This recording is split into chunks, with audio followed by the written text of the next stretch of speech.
Hello friends, welcome to day trader Telugu and good evening. Sensex 984 points down అయి 48,782 దగ్గర close అయితే Nifty 264 points down అయి 14,631 దగ్గర క్లోజ్ అవడం జరిగింది. యూజువల్గా మార్కెట్ ఇలా ఫాలో అవుతున్న ప్రతిసారి కూడా విక్స్ కూడా రైజ్ అవుతుంటుంది. అన్సర్టనిటీ, ఫియర్ ఫ్యాక్టర్స్ కారణంగా విక్స్ కూడా రైజ్ అవుతుంటుంది. బట్ ఇవాళ మార్కెట్ ఫాలో అయినా విక్స్ నియర్లీ 1% దగ్గరగా ఫాలో అవడం జరిగింది. ఈ వీక్ స్టార్టింగ్ నుంచి ఇప్పటి వరకు నిఫ్టీ 50లో ఏ స్టాక్స్ ఎంత పర్సెంట్ గెయిన్ అయ్యాయి అండ్ ఏ స్టాక్స్ ఎంత పర్సెంట్ ఫాలో అయ్యాయన్న డేట్ అయితే మనం గమనించవచ్చు. వీక్లీ టాప్ గెయినర్గా బజాజ్ ఫైనాన్స్ నియర్లీ 17% దగ్గరగా రైజ్ అయితే హెచ్సిఎల్ టెక్నాలజీస్ నియర్లీ 6% దగ్గరగా ఫాలో అవడం జరిగింది. నెక్స్ట్ టాటా పవర్ గురించి మాట్లాడుకోవాలి. ఛానల్లో న్యూస్ వీడియోస్ని ఫాలో అవుతున్న వాళ్ళకి టాటా పవర్ గురించి అండ్ టాటా పవర్లో వస్తున్న డెవలప్మెంట్స్ గురించి టైం టు టైం ఛానల్లో అయితే అప్డేట్ చేస్తూనే ఉన్నాను. ఈవెన్ రీసెంట్ డేస్లో కూడా టాటా పవర్ వాళ్ళు రీసెంట్ టైమ్స్లో ఒక డీల్ని కుదుర్చుకొని టాటా పవర్ రిలేటెడ్గా ఉన్న డెట్ని తగ్గించుకోవాలనుకున్నారు. ఆ డీల్ ద్వారా నియర్లీ 14,000 crore దగ్గరగా టాటా పవర్ వాళ్ళు రేస్ చేయాలనుకున్నారు. బట్ లాస్ట్ మినిట్లో దాన్ని క్యాన్సిల్ చేయడం టాటా పవర్ స్టాక్ని అయితే నెగిటివ్గా ఇంపాక్ట్ చేయడం జరిగింది. కమింగ్ డేస్లో ఇతర రూట్స్ ద్వారా లైక్ ఈ రీసెంట్ టైమ్స్లో పవర్ గ్రిడ్ వాళ్ళు ఇన్విట్ని తీసుకొచ్చారు కదా, అలా అయినా కానీ లేకపోతే వీళ్ళకి సంబంధించిన రెన్యూవబుల్ బిజినెస్ని ఐపీఓ ద్వారా మార్కెట్లో లిస్ట్ చేసేందుకు కూడా టాటా పవర్ ఒక మేనేజ్మెంట్ ఆలోచిస్తుందని బ్లూంబర్గ్ వాళ్ళైతే అప్డేట్ చేయడం జరిగింది.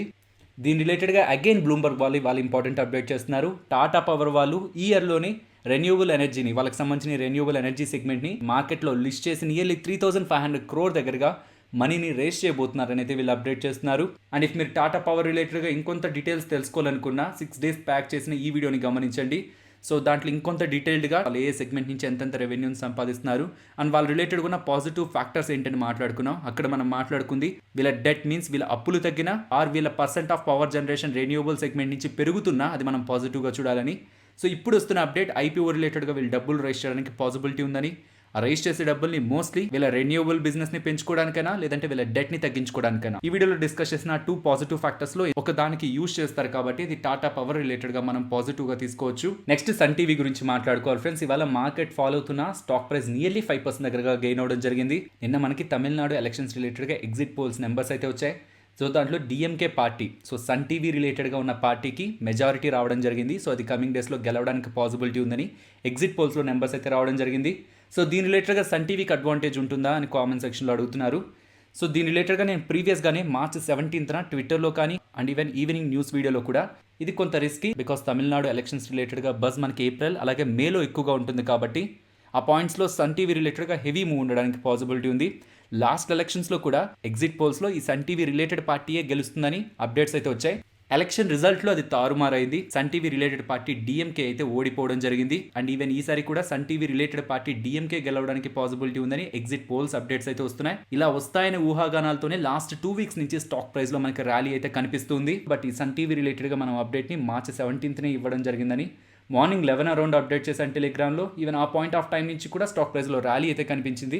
నెక్స్ట్ ఇవాళ క్రెడిట్ సూస్ వాళ్ళు ఆయిల్ మార్కెటింగ్ కంపెనీస్ రిలేటెడ్గా లైక్ హెచ్పిసిఎల్ కానీ బీపీసీఎల్ కానీ ఐఓసీ కానీ వీటి రిలేటెడ్గా ఒక ఇంపార్టెంట్ అప్డేట్ చేయడం జరిగింది. సో లాస్ట్ 2 monthsలో ఎలక్షన్స్ ఉండడం కారణంగా ఈ ఆయిల్ మార్కెటింగ్ కంపెనీస్ పెట్రోల్ అలాగే డీజిల్ ప్రైజులు పెంచలేదని, క్రూడ్ ఆయిల్ ప్రైజెస్లో వస్తున్న చేంజెస్ కారణంగా ఇప్పటి వరకు పెంచని ప్రైజెస్ని May 1st నుంచి పెంచడానికి పాసిబిలిటీ ఉంటుందని, diesel price per litre 2.5 rupee, petrol price 5 to 5.5 rupee దగ్గరగా పర్ లీటర్ పెంచడానికి గ్రాడ్యువల్గా పెంచడానికి ఆయిల్ మార్కెటింగ్ కంపెనీస్ ప్రయత్నిస్తాయని, తద్వారా వీళ్ళ మార్జిన్స్ కూడా ఇంప్రూవ్ అవుతాయని క్రెడిట్ సూస్ వాళ్ళైతే అభిప్రాయపడుతున్నారు. మీన్స్ ఎలక్షన్స్ ఉండడం కారణంగానే పెట్రోల్ డీజిల్ ప్రైజులు లాస్ట్ 2 monthsలో పెరగలేదని, ఎలక్షన్స్ అయిపోయాయి కాబట్టి రిజల్ట్స్ కూడా మనకి రాబోతున్నాయి కాబట్టి ఇక వీళ్ళు పెట్రోల్ డీజిల్ ప్రైజెస్ ని పెంచే ప్రయత్నాల్లో ఉంటారు కాబట్టి అది కంపెనీస్ కి పాజిటివ్ గా ఉంటాయని క్రెడిట్ సూస్ వాళ్ళైతే అప్డేట్ చేస్తున్నారు. నెక్స్ట్ మదర్సన్ సుమి వాళ్ళు లాస్ట్ ఇయర్ జూలైలో మనకు ఒక అప్డేట్ చేయడం జరిగింది. వీళ్ళకి సంబంధించిన domestic wiring harness business means car లో వైరింగ్ సిస్టమ్ ఉంటుంది కదా, అది వీళ్ళు సప్లై చేస్తుంటారు. ఆ బిజినెస్ ని ప్రెసెంట్ ఉన్న సెగ్మెంట్స్ లోంచి సపరేట్ చేసి స్టాక్ మార్కెట్స్ లో లిస్ట్ చేయాలనే ఆలోచనలో ఉన్నట్టు మదర్సన్ సుమి వాళ్ళు లాస్ట్ ఇయర్ జూలైలో అప్డేట్ చేయడం జరిగింది. దాని రిలేటెడ్గా నిన్న ఓటింగ్ జరిగిందని, అందులో నాన్ ప్రమోటర్ కేటగిరీలో 99.4% దగ్గరగా దీనికి పాజిటివ్గా ఓటింగ్ రావడం జరిగిందని. సో అంతా కరెక్ట్గానే ఉంది కాబట్టి వీటి రిలేటెడ్గా ఫర్దర్ ప్రొసీడింగ్స్ కంప్లీట్ చేసుకొని కొత్తగా ఈ కంపెనీని, ఈ డొమెస్టిక్ వైరింగ్ హార్నెస్ బిజినెస్ కంపెనీని మార్కెట్లో లిస్ట్ చేస్తారని అయితే వీళ్ళు అప్డేట్ చేస్తున్నారు. సో ఇది మదర్సన్ సుమి రిలేటెడ్గా వస్తున్న అప్డేట్. నెక్స్ట్ ఈ రీసెంట్ టైమ్స్లో భారతీ ఎయిర్టెల్ రిలేటెడ్గా స్టాక్ ప్రైస్లో అంత పాజిటివ్ యాక్షన్ అయితే కనిపించట్లేదు. స్టిల్ వీక్నెస్లోనే రీసెంట్ టైమ్స్లో కూడా కంటిన్యూ అవుతుంది. ఎందుకని భారతీ ఎయిర్టెల్ రిలేటెడ్గా ఇంత సెల్లింగ్ ప్రెషర్ కంటిన్యూ అవుతుందని సబ్స్క్రైబర్స్ అడుగుతున్నారు. సో దీని రిలేటెడ్గా ఒక రిలవెంట్ ఆర్టికల్ ఇవాళ యూబీఎస్ దగ్గర నుంచి రావడం జరిగింది. రిలయన్స్ ఇండస్ట్రీస్ వాళ్ళు స్మార్ట్ ఫోన్స్ ద్వారా టెలికాం ఇండస్ట్రీలో మార్కెట్ షేర్ని గెయిన్ అయ్యే ప్రయత్నం కమింగ్ మంత్స్లో చేయబోతున్నారని అయితే అప్డేట్ చేస్తున్నారు. సో వీళ్ళు చెప్పాలనుకుంటున్నది ప్రెజెంట్ 2G కస్టమర్స్ నియర్లీ ఇండియాలో 43 crore దగ్గరగా ఉన్నారని చెప్తున్నారు. సో ఈ 2G యూస్ చేయడానికి మెయిన్ రీజన్ వాళ్ళ దగ్గర ఒక స్మార్ట్ ఫోన్ లేకపోవడం, అలానే వాళ్ళు స్మార్ట్ ఫోన్ రిలేటెడ్గా 10,000 15,000 ఖర్చు చేయాలనుకోరు కాబట్టి చాలా తక్కువ ప్రైస్ రేంజ్లో వాళ్ళకి ఒకవేళ ఒక స్మార్ట్ ఫోన్ వస్తున్నట్లయితే వాళ్ళు 2G నుంచి 4Gకి అప్గ్రేడ్ అవుతారని, కాబట్టి రిలయన్స్ ఇండస్ట్రీస్ వాళ్ళు ఒక 4G ఫోన్ని కమింగ్ మంత్స్లో లాంచ్ చేస్తున్నారని, అది నియర్లీ $50 దగ్గరగా 3,500 to 4,000 రూపీస్ ఇన్ బిట్వీన్ ఉండడానికి పాసిబిలిటీ ఉంటుందని, దీంతో ఇప్పటివరకు ఎవరైతే 2Gలో ఉన్నారో వాళ్ళు 4Gకి మైగ్రేట్ అయ్యే ఛాన్సెస్ ఎక్కువగా ఉంటాయని. సో 43 crore దగ్గరగా టెలికామ్ యూజర్స్ ప్రెజెంట్ 2Gని యూజ్ చేస్తున్న వాళ్ళు 4Gకి మైగ్రేట్ అయితే అందులో అట్లీస్ట్ 50 to 60% మైగ్రేట్ అయినా వాళ్ళు చేసుకునే రీఛార్జెస్ కారణంగా వీళ్ళకి సంబంధించిన యావరేజ్ రెవెన్యూ పర్ యూజర్ స్ట్రాంగ్గా ఇంపాక్ట్ అవుతుందని, పాజిటివ్గా ఇంపాక్ట్ అవుతుందని యూబీఎస్ వాళ్ళైతే భావిస్తున్నారు. అలా వస్తున్న స్మార్ట్ ఫోన్లో కేవలం జియోని మాత్రమే యూజ్ చేయాలంటే, బికాస్ ఇది జియో వాళ్ళే తీసుకొస్తున్న ఫోన్ కాబట్టి జియో సిమ్ మాత్రమే ఒకవేళ వర్క్ అవుతుందని చెప్తే జియో వాళ్ళ ఒక మార్కెట్ షేర్ నియర్లీ 45% దగ్గరగా వెళ్తుందని, వెరాజ్ భారతీ ఎయిర్టెల్కి సంబంధించిన మార్కెట్ షేర్ 26% అండ్ వడాఫోన్ ఐడియాకి సంబంధించిన మార్కెట్ షేర్ 20% దగ్గరగా ఫాల్ అవుతుందని అయితే వీళ్ళు అప్డేట్ చేస్తున్నారు. ప్రతి ఒక్క ఫోన్ మీద కొంత భారాన్ని రిలయన్స్ ఇండస్ట్రీస్ భరించాల్సి ఉంటుందని, ఈవెన్ ఆ లాస్ని భరించిన 2023-2024 ఆ పాయింట్ ఆఫ్ టైంకి వీళ్ళు ఏ స్పెండింగ్ అయితే ఈ ఫోన్ రిలేటెడ్గా చేస్తుంటారో అది వీళ్ళ యావరేజ్ రెవెన్యూ పర్ యూజర్లో వచ్చే ఇంప్రూవ్మెంట్ అనేది దాన్ని రికవర్ చేస్తుందని, ఆ ఫోన్ కొన్న ప్రతి ఒక్కరూ రిలయన్స్ ఇండస్ట్రీస్కి సంబంధించిన జియో సిమ్నే వాడుతూ తద్వారా చేసుకున్న రీఛార్జెస్ కారణంగా లాంగ్ టర్మ్లో జియోకి మంచి అడ్వాంటేజ్ ఉంటుందని యూబీఎస్ వాళ్ళైతే అప్డేట్ చేస్తున్నారు. సో ప్రీవియస్గా ప్రీపెయిడ్ కాకుండా పోస్ట్ పెయిడ్లో కూడా వీళ్ళు అగ్రెసివ్ ప్లాన్స్ అండ్ ఆఫర్స్ని అనౌన్స్ చేయడం అండ్ ఈవెన్ ఇప్పుడు ఇలా లో ఎండ్లో ఒక ఫోన్ని తీసుకొచ్చి తద్వారా జియో మార్కెట్ షేర్ని అండ్ యావరేజ్ రెవెన్యూ పర్ యూజర్ని ఇంప్రూవ్ చేసుకోవాలనుకుంటూ ఉండడం, ఈ ప్లాన్స్ కారణంగానే వీళ్ళ కాంపిటీటర్స్ మీద కొంత ఎక్కువ నెగిటివ్ ఇంపాక్ట్ ఉంటుందనే ఎక్స్పెక్టేషన్స్తో వీటి స్టాక్ ప్రైజెస్లో specially Bharti Airtel and Vodafone Idea stock ప్రైజెస్లో అయితే మనకి పెద్దగా గ్రోత్ అయితే కనిపించట్లేదు. ఇంకొకటి కూడా గుర్తుంచుకోవాలి, లాస్ట్ టైం ఇలాంటి restrictions and work from home పెరుగుతున్నప్పుడు డేటా యూసేజ్ పెరగడం కారణంగా కూడా టెలికాం కంపెనీస్కి అడ్వాంటేజ్ అయిందనమాట. సో అగైన్ ఇలా రిస్ట్రిక్షన్స్ కానీ లాక్డౌన్స్ కానీ ఇలాంటివి విధిస్తూ ఉంటే డేటా కన్సంప్షన్ ఎక్కువ అవుతుంది కాబట్టి 4G యూజ్ చేస్తున్న వాళ్ళు మోర్ డేటా ప్యాక్స్ని కన్జ్యూమ్ చేయడానికి పాసిబిలిటీ ఉంటుంది కాబట్టి అది కూడా ఈ టెలికాం కంపెనీస్ ఒక నెక్స్ట్ రిజల్ట్స్ని పాజిటివ్గానే ఇంపాక్ట్ చేస్తాయి.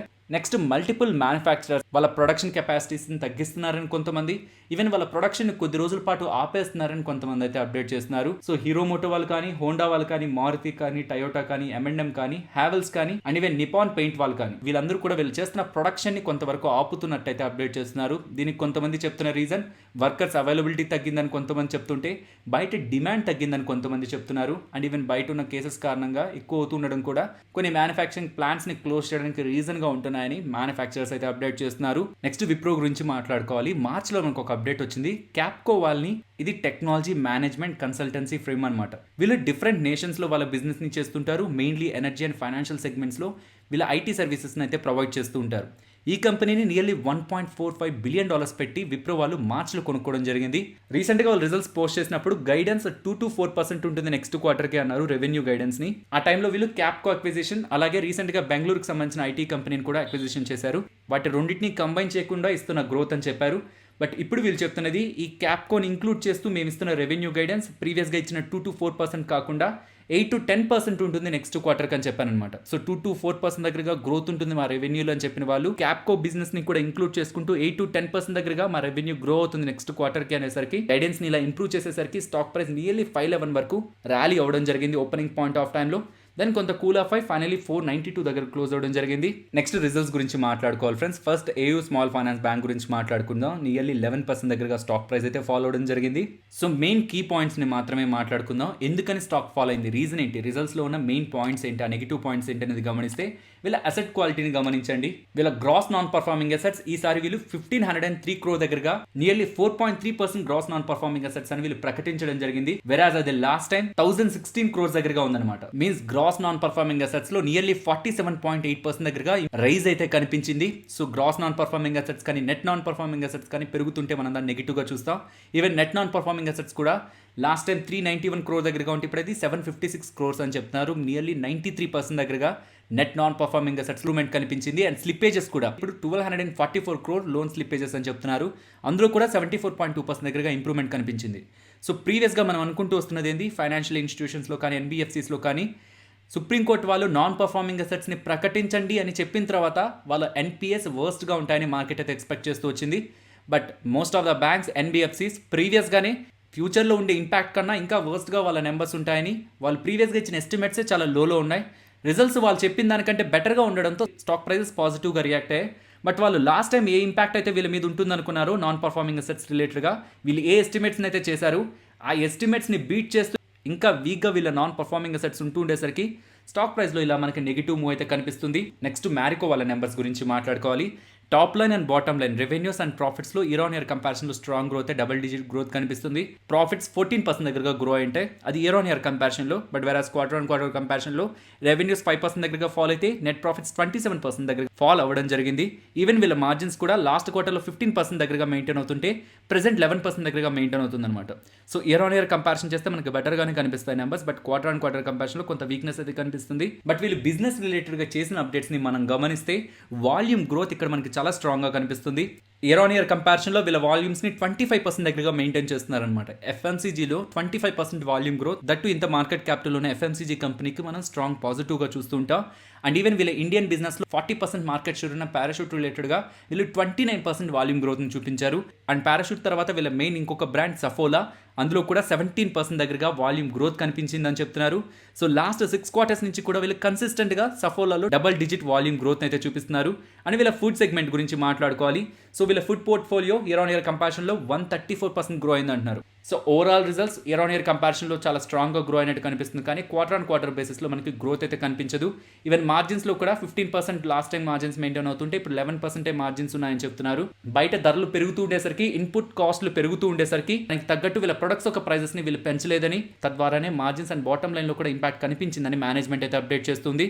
సో మనం నిన్నటి వీడియోలో మాట్లాడుకున్నాం కదా, అగ్రికల్చర్ సకాలంలో వర్షాలు పడి అగ్రికల్చర్ బాగా జరిగితే వీళ్ళకి కావాల్సిన ఇన్పుట్ మెటీరియల్స్ అన్నీ కూడా అగ్రికల్చర్ నుంచే ఉంటాయి కాబట్టి అగ్రికల్చర్ రిలేటెడ్ ఉన్న ప్రైజెస్ స్టెబిలైజ్ అయితే వీళ్ళ ఇన్పుట్ కాస్ట్ కూడా తగ్గుతుంది, తద్వారా వీళ్ళకి కూడా మంచి మార్జిన్స్ మెయింటైన్ అవుతాయి. కాబట్టి సకాలంలో వర్షాలు పడుతూ అగ్రికల్చర్ కమోడిటీ ప్రైజెస్ కానీ స్టేబుల్గా ఉన్నట్లయితే అది ఎఫ్ఎంసీజీ కంపెనీస్ కూడా మనం పాజిటివ్గా చూస్తుంటాం. కమింగ్ డేస్లో ప్రైజెస్ స్టెబిలైజ్ అవుతాయని అండ్ ఈవెన్ వీళ్ళు కూడా వీళ్ళ ప్రొడక్ట్ ప్రైజెస్ని పెంచాలనుకుంటున్నారని మేనేజ్మెంట్ అప్డేట్ చేయడం కూడా స్టాక్ రిలేటెడ్గా మనం పాజిటివ్గా తీసుకోవచ్చు. సో ఫైనలీ ఇది ఫ్రెండ్స్ మన వీడియో నచ్చిందా?